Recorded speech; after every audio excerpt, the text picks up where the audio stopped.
Traffic कवानीन पर अमल para होकर ट्रैफिक हादसात से बचा जा सकता है। इस हवाले से शहरियों को ट्रैफिक कवानीन की पासदारी करना होगी।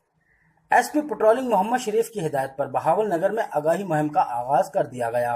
इस सिलसिले में टेक्निकल ट्रेनिंग इंस्टीट्यूट में आगाही सेमिनार का इनेकाद किया गया, जिसमें इंस्टीट्यूट के प्रिंसिपल, असातिज़ा और तलबा की कसीर तादाद ने शिरकत की, जिसमें डीएसपी ट्रैफिक और इंचार्ज सनते का चेक पोस्ट मोहम्मद शरीफ ने तलबा को ट्रैफिक कवानीन और रोड सेफ्टी के मुतल्लिक आगाह किया।